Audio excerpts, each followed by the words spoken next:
Bonjour à tous et bienvenue dans cette nouvelle vidéo review. Et comme vous le voyez à cette belle grande boîte, aujourd'hui je vous présente le Car 98K de chez Ares. C'est l'une des fameuses répliques que j'avais demandé dans le dernier unboxing d'Airsoft Entrepôt. Je vous avouerai que c'est une de celles qui m'intéresse le plus après le MP5 SD6 que vous avez vu il y a pas longtemps. Comme vous le savez, c'est livré dans une belle boîte. Enfin, plutôt une mallette à ce niveau-là. C'est une mallette en plastique, imitation bois en fait. Ça réplique des planches de bois, vous voyez, il y a une texture un peu type planche. Mais c'est bien du plastique. On a le nom de la réplique en gros plan, Carabiner 98K. Avec la référence qu'on a dans la boîte, donc la CLA 003. Il existe la CLA 004 avec lunettes intégrées, que mon collègue youtubeur Neo035 a d'ailleurs présenté sur sa chaîne. Je vous mettrai le lien de sa vidéo en description, bien sûr. Allez, on y va. Donc pour le coup, eh bien, ça s'ouvre tout simplement avec des clapets. Il y en a 4. Et on retire le couvercle comme ceci. Voici donc comment c'est présenté à l'intérieur. Alors attention, petite chose mise au point. La réplique est beaucoup mieux emballée que ça d'origine. Elle est emballée dans du papier craft enroulé de papier plastique pour protéger la réplique, mais là je l'ai sorti pour la vidéo. On trouve donc des papiers Lego installés par Airsoft Entrepôt, la réplique du Car 98K, et à droite, vous le verrez peut-être pas, mais au fond, juste ici, vous avez deux chargeurs de la réplique. Notez au passage qu'on a une tige de nettoyage des bourrages, une longue tige, et ici un petit manuel qu'on va sortir. Et voici donc la réplique du jour, le Mauser Carabiner 98K de chez Ares en version Spring. Une très jolie réplique, comme je l'avais dit dans l'unboxing. Une réplique qui pèse bien son poids, qui est en bois et acier, on va y venir tout de suite, mais qui est ma foi très jolie en tout cas. Je vais la poser là, alors vous m'excuserez, hein, j'ai pas un grand angle, du coup toute la réplique ne rentre pas dans le cadre. On va essayer de la regarder en détail en tout cas. On va commencer par l'historique de l'arme réelle, hein, bien sûr, donc allons-y. Le Carabiner 98 Course, ou Carabiner 98K, est une carabine à verrou allemande chambrée en 7,92 par 57 mm et conçue par Mauser Waffenfabrik. Elle fut adoptée le 21 juin 1935 comme arme de service par la Wehrmacht. Ce fut l'arme standard la plus commune des troupes à pied de toutes les branches de la Wehrmacht et de la Waffen-SS. Devant les Sturmgewehr, les MP40, les Gewehr 43 et autres Gewehr 41. Plus de 15 millions d'unités furent produites jusqu'en 1945. Elle est l'évolution du Gewehr 98 utilisé pendant la Première Guerre mondiale. Mais elle est surtout un dérivé direct de la carabine 98A, utilisée par la cavalerie et les Stoßtruppen durant le premier conflit mondial. Pendant la Première Guerre mondiale, l'armée allemande se rend compte que le Mauser 98 est long et encombrant lorsqu'il est utilisé dans les tranchées. À la fin de la guerre, en 1918, l'armée allemande souhaite utiliser une arme à feu dite unique, c'est-à-dire prévue pour une utilisation de toutes les unités, infanterie, cavalerie et artillerie. Le cahier des charges stipule que la future arme devra mesurer 1,1 m de long et pourra être équipée d'une hausse dont la graduation comprise entre 100 et 2000 mètres. De plus, la 98K devra être en mesure d'utiliser la munition lourde et pointue du Mauser 98. De surcroît, pour améliorer la maniabilité de la carabine, il est décidé qu'elle soit équipée d'une culasse à levier coudé, ainsi qu'une bretelle passant par le côté gauche. Ares est une marque hongkongaise d'Airsoft descendant direct de la marque Star. Il propose un large catalogue de répliques haut de gamme, mais aussi depuis peu d'une gamme plus accessible, comme les Amoeba par exemple. Pour les collectionneurs passionnés d'histoire ou joueurs recherchant une réplique de haut niveau de réalisme, le 98K produit par Ares est la réplique qu'il vous faut, avec ses pièces en acier, la crosse en bois véritable et un poids identique au vrai fusil. Le réalisme de cette réplique est tout simplement impressionnant. Le chargeur est travaillé pour ressembler à des munitions de 7,92 par 57 mm. Comme sur l'arme, des passants pour sangle sont présents sur la crosse et sur la gauche du canon. À l'avant du fusil se trouve gravé sur le métal une fausse date de fabrication, 1940, toujours dans le but d'augmenter le réalisme. Ce Car 98, en plus d'être parfaitement jouable en sortie de boîte, est une réplique exceptionnelle, tant les finitions sont parfaites et rendent un parfait sentiment de réalisme, que ce soit pour se démarquer sur les terrains, faire des reconstitutions ou pour une collection VV2. Dans tous les cas, cette réplique fera sensation. Voilà donc pour l'arme et la réplique. Bien, commençons. Si vous le voulez bien, on va regarder le petit manuel. C'est une petite plaque cartonnée qui nous indique la référence du produit, voilà, avec quelques petites specs, spring, etc. Au dos, on a un QR code qui nous enverra sur le manuel. Donc c'est ce qu'on va faire. Et donc on arrive sur le manuel de la réplique, donc c'est un manuel dématérialisé, voilà. Donc bon, on va y apprendre différentes choses, hein, vous voyez. Comment insérer les billes dans le chargeur, comment insérer les faux chargeurs dans la réplique, utiliser la réplique, les petites références, un plan éclaté juste en dessous, vous voyez. Il y a même l'installation de la lunette si jamais vous achetez la lunette plus tard, ou si vous avez la version avec lunette. C'est un manuel généraliste, mais qui va vous apprendre à utiliser l'une comme l'autre comme il faut. Bon, il y a peut-être pas tout complet, mais bon, vous allez voir que le Car 98 n'est pas bien compliqué quoi. Si le manuel vous intéresse, je vous le mets en lien en description, j'essaierai de le trouver sur le site et je vous l'afficherai en description. Bien, comment est-ce qu'elle fonctionne cette réplique? Eh bien, c'est pas bien compliqué, c'est un bolt action. Qu'est-ce qu'un bolt action? C'est tout simplement des répliques qui fonctionnent avec un ressort, comme n'importe quel fusil à verrou. Le mouvement de bolt, c'est tout simplement monter la culasse, la tirer vers l'arrière, la repousser en avant et la rabattre comme ceci. Comme n'importe quel type de réplique sniper, comme le Lee Enfield de chez Ares que je vous ai présenté en tout début d'année, d'ailleurs du même fabricant et qui était pour dire la cousine britannique de celle-ci, donc je vous avais présenté d'ailleurs, je vous mettrai la review en description si elle vous intéresse aussi. En fait, c'est tout simplement une réplique qui tire en coup par coup en actionnant manuellement un ressort en armant la réplique. Donc ça se désigne sous le nom Bolt Action, ce sont des répliques à ressort, des répliques spring comme vous voulez. Il y en a plein de modèles différents en termes de répliques de fusil de précision, donc cherchez tout simplement des répliques d'airsoft spring et vous en trouverez plein d'autres. Ok, si vous le voulez bien, on va regarder un petit peu la réplique de près parce qu'elle a quelques petits marquages. Alors, ça va être un peu compliqué parce qu'elle est longue, et puis elle est lourde en plus. On va zoomer ici. Donc sur cette partie-là, vous voyez, on a un marquage gravé dans l'acier, 1940. Marquage ici, 27. En dessous, 1939. On a un marquage au niveau du bolt, vous voyez, 29,54. Un autre 30,70 juste devant. C'est bizarre parce que c'est pas tous les mêmes marquages. Alors si c'est des numéros de série, pour le coup, c'est pas les mêmes. On a deux marquages sur cette pièce, 29,79, je sais pas pourquoi. Typiquement rien sur la crosse, voilà. De l'autre côté, on a des étiquettes qu'on peut bien sûr virer, c'est pas le problème. En dessous de la réplique, on a deux marquages. Donc ici, on a un numéro 30 et là, on a un 1130. Je sais pas à quoi ça correspond, mais voilà. Sur le dessus, au niveau de la hausse graduée, on a le marquage. Et c'est tout pour les marquages de la réplique, il y en a pas 20 millions non plus. L'avantage déjà, c'est qu'ils sont gravés et non pas peints, ça c'est cool. Sur les chargeurs, est-ce qu'on a des marquages? Oui. 7,92, 1955. 1955. Je pense que sur les vrais, c'était plus des anciennes dates que ça, mais ok. Bon, peut-être qu'après, ils ont produit des munitions après-guerre, j'imagine. Mais pour le coup, pour la reconstitution VV2, ça va pas trop coller, parce que 1955, la guerre est déjà passée. Même depuis 10 ans, les gars, donc... bon, bref. Allez, continuons. Pour les contrôles de la réplique. Il y a quelques petites choses à voir, ça va pas être non plus très long. La sécurité sur cette réplique, elle va se manipuler avec cette petite pièce juste ici. Donc lorsqu'elle est à gauche, la sécurité est désactivée, donc on pourra actionner la queue détente. Lorsqu'on la met vers le haut, la sécurité est activée, mais on peut aussi la pousser vers la droite. Alors je pense que normalement, il faut vraiment la pousser vers la droite, je sais pas. Moi je connais pas du tout la vraie arme, mais voilà. Donc soit vers le haut, soit vers la droite, la sécurité est actionnée. On pourra relever le verrou, mais on pourra pas le tirer en arrière. C'est une sécurité qui fait un peu les deux trucs. Donc, voilà. Là, je pourrais bien, et tirer en arrière. Donc on verra ça après. Sur la réplique, on a des passants de sangle. Donc, on en a à l'arrière, à droite, et un à gauche juste ici. On a un passant sangle en métal, en acier, juste ici, à l'avant du canon. Donc ça c'est vraiment bien pour y mettre une sangle en cuir par exemple. Le levier d'armement est fonctionnel sur cette réplique, il va vous permettre d'armer la réplique, c'est le but d'un spring. On lève le levier, on tire vers l'arrière, on va jusqu'au clic, on repousse en avant, on rabat, et à partir de là on pourra tirer, tout simplement. Voilà comment fonctionne un spring, ou un bolt action en tout cas. Les organes de visée, donc on a un cran de mire qu'on pourra régler sur plusieurs longueurs on va dire, donc là on est au minimum. Pour aller au maximum, hop, on règle en fonction de ce qu'on souhaite. Un peu comme sur un AK vous voyez. Et donc ça va venir s'aligner tout simplement avec le guidon type Car 98K qu'on connaît bien tous.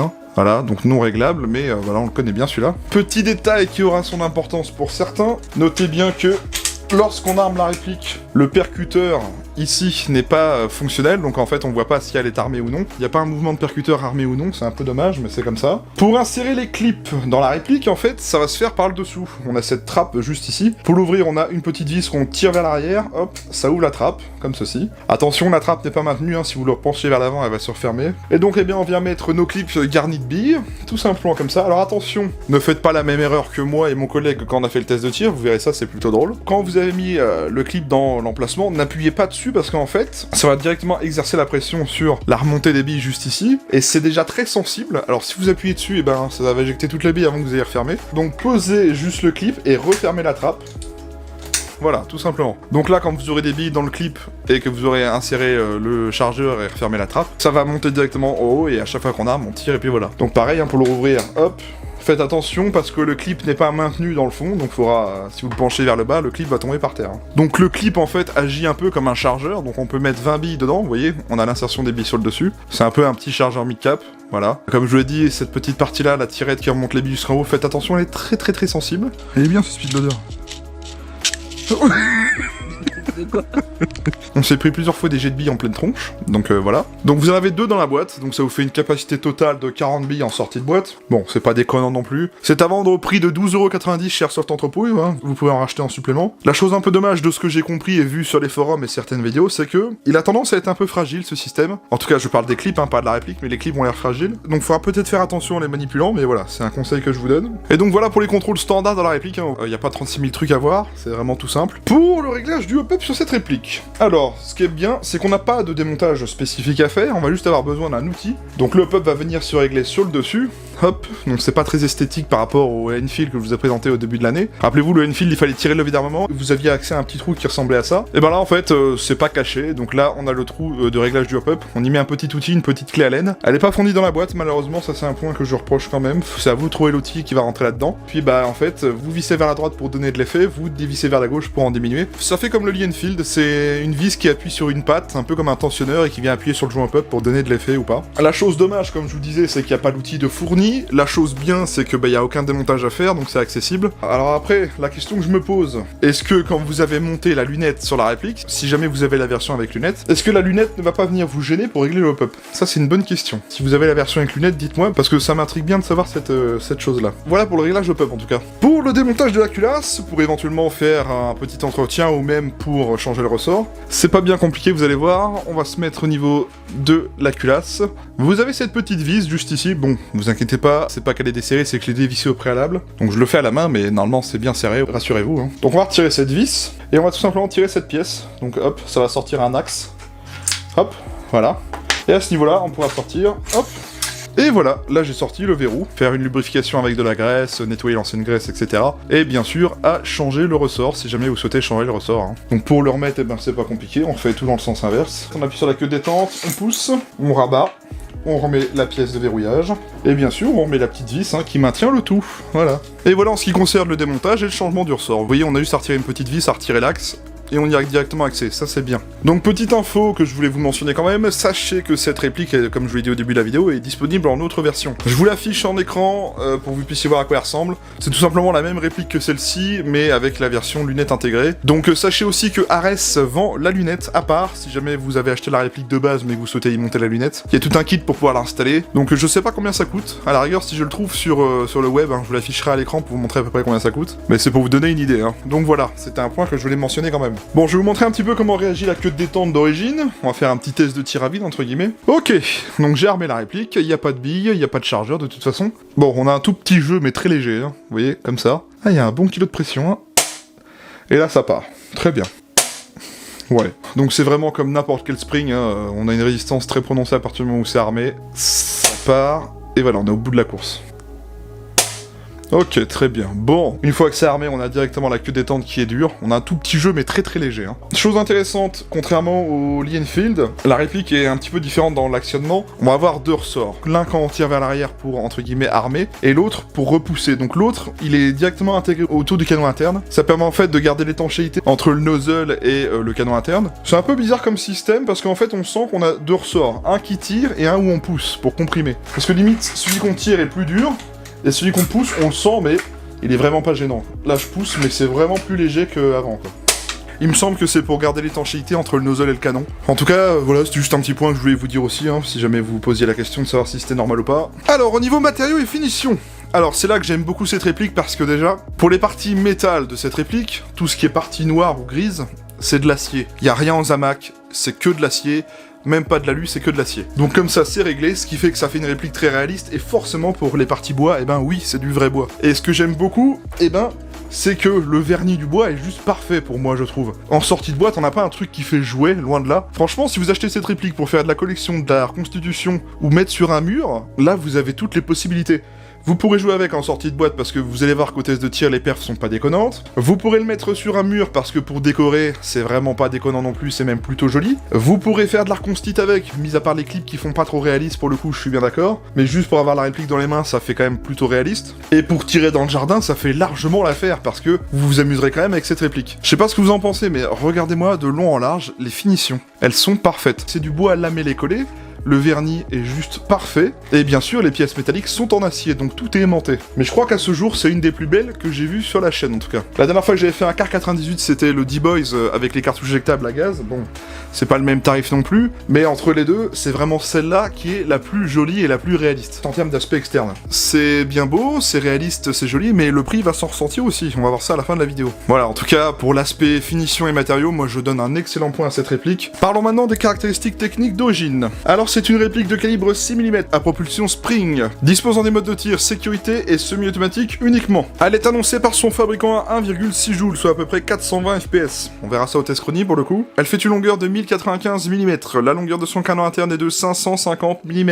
Elle pèse 3880 grammes. Elle dispose bien du hop-up réglable, elle dispose du blowback mais manuel. Son chargeur est un mid-cap de 20 billes en polymère. Elle est fabriquée en acier et bois véritable, elle est de couleur bois et noir et c'est fabriqué par Ares. Bien, on a fait le tour de la réplique. On va aller au test chronie et au test de tir et je vous retrouve juste après. Allez, à tout de suite.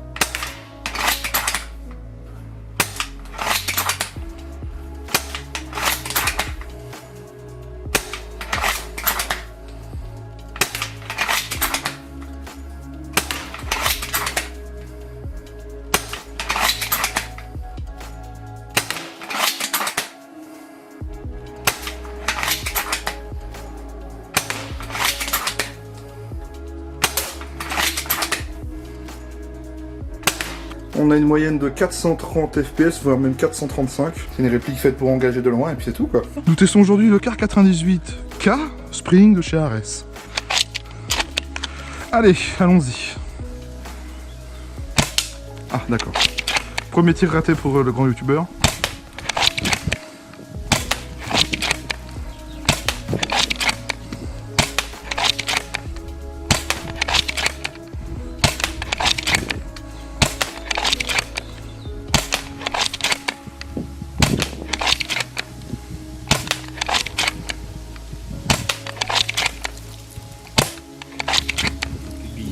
Déjà?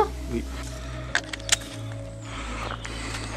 Je pourrais toujours venir les vendredis après-midi. Parce que? Parce que vendredi après-midi, je passe pas. Ah ça c'est cool.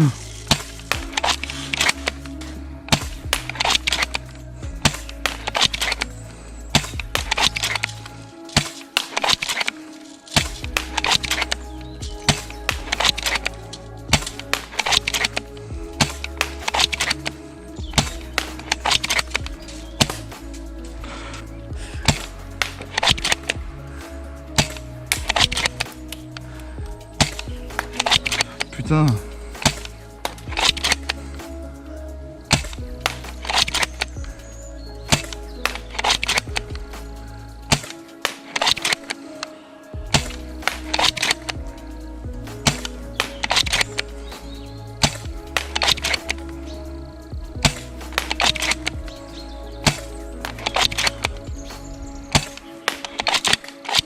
Bon, il y en a deux là. Ah non.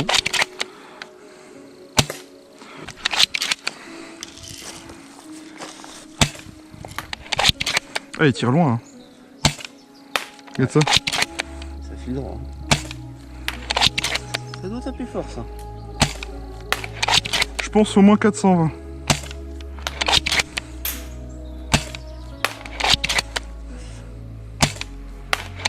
C'est à l'oreille que tu l'entends?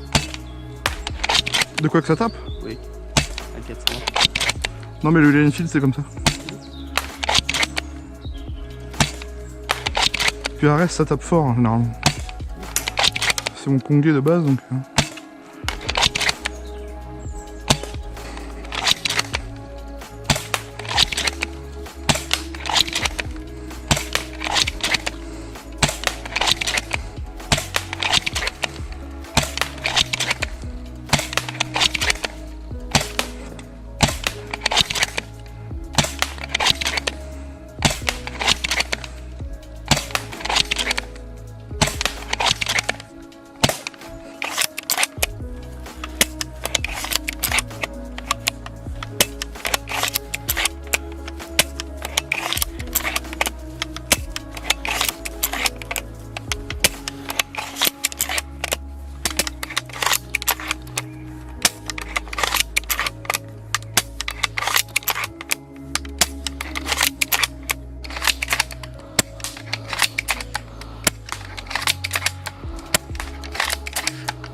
Ah, tu vois?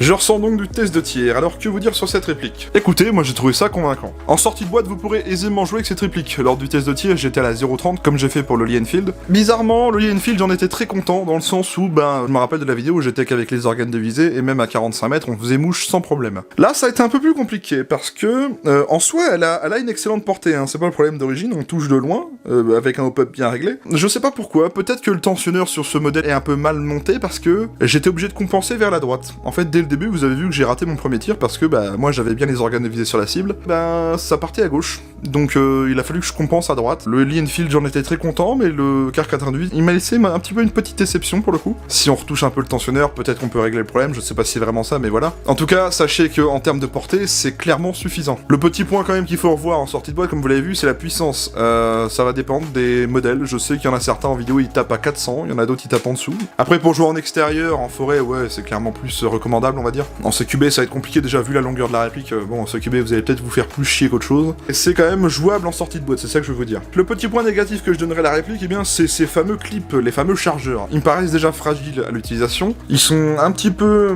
comment dire, capricieux à utiliser, ou alors c'est peut-être parce qu'on s'y prenait mal au test de tir, mais vous avez vu plusieurs fois qu'on s'est pris des jets de billes en pleine tronche. C'est vraiment comme je vous l'ai dit dans la review, hein. Quand vous mettez le clip dans la réplique, faut juste le poser, faut pas appuyer dessus, vous posez, vous refermez la trappe. Faites bien attention quand vous ouvrez la trappe parce que le clip tombe par terre. Ça a beau être en plastique, je pense qu'au bout d'un moment, ça peut risquer de l'abîmer, voire même de le casser, hein. Alors en plus, c'est pas des trucs forcément donnés, c'est quand même 13 € par clip. Sinon, le gros point fort de la réplique, c'est forcément son aspect externe. On a quelque chose de super bien fini. Moi, j'adore la couleur du vernis. Pour le coup, moi, j'aime bien cette arme parce que, on la connaît bien déjà culturellement parlant, jeux vidéo, films, etc. Et là, pour le coup, en réplique, elle est vraiment magnifique. Là, ils l'ont vraiment bien réalisé. Donc le bois est parfait et en plus, pour les parties métalliques, c'est pas des vieilles parties en zamac ou en alu. Là, c'est de l'acier véritable. Tout est aimanté et ça, c'est vraiment très cool. Forcément, ça se ressent au niveau du poids. Pour le coup, on a un poids très réaliste, quasiment proche de celui du vrai, donc c'est vraiment top. Donc vraiment, le plus gros point fort que je donnerais à cette réplique, c'est l'aspect externe. Si vous posez la question, vous pourrez quand même jouer avec cette réplique en sortie de boîte. Parlons maintenant du prix de la réplique. Si vous souhaitez acheter cette réplique pour de la reconstitution, pour de la collection, pour le mettre sur un mur ou tirer dans le jardin,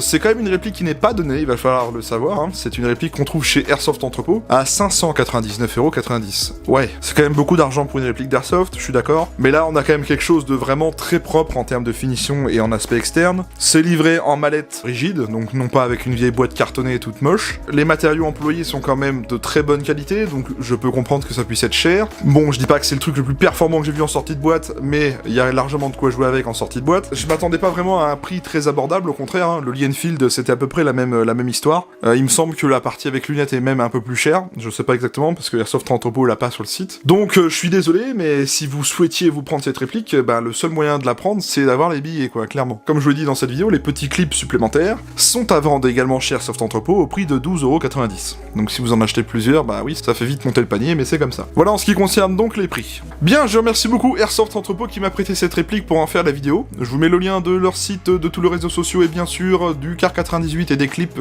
en description, ça vous enverra directement sur les bonnes pages produits. Merci à eux de m'avoir envoyé cette réplique depuis le temps que je voulais la tester. Je vous en parle depuis 2 vidéos maintenant, mais Airsoft Entrepôt a mis un système en place avec ma chaîne YouTube, un système d'affiliation en fait, où lorsque vous utiliserez le lien affilié dans la description que je vous afficherai, c'est un lien qui vous enverra sur Airsoft Entrepôt, et lorsque vous ferez une commande pour des billes, du gaz, des consommables ou même une réplique, avec ce lien, vous participez gratuitement à la chaîne, parce que ça me permet d'avoir des avantages chez AE à chaque fois que vous utilisez ce lien. Vous savez que je rémunère pas les vidéos, c'est un choix personnel. Vous, l'avantage c'est que vous avez pas de pub pendant la vidéo. Moi je n'avais pas envie de les monétiser parce que j'ai pas trop envie de m'embêter à ça honnêtement. Mais voilà, si vous souhaitez entre guillemets faire une petite contrepartie gratuite, parce que ça vous coûte strictement rien, vous payez pas plus cher, voilà, utilisez le lien en description pour faire une commande sur Airsoft Entrepôt, et vous aiderez la chaîne YouTube, voilà, juste en faisant une commande chez AE. Merci à tous ceux qui l'ont déjà fait, et merci à tous ceux qui le feront plus tard. En tout cas c'est très cool de voir que mes abonnés me suivent et participent à ce genre de choses, parce que ça fait plaisir. Honnêtement on sent que on fait pas ça pour rien quoi, ça c'est cool, merci à vous. Pour finir, je vous propose de vous abonner à ma chaîne YouTube et d'activer la cloche des notifications, ça vous permet d'avoir une notif quand je sors une nouvelle vidéo. Lorsque les prochaines reviews arriveront, vous saurez quand est-ce qu'elles sortiront, donc voilà, c'est gratuit, ça coûte rien.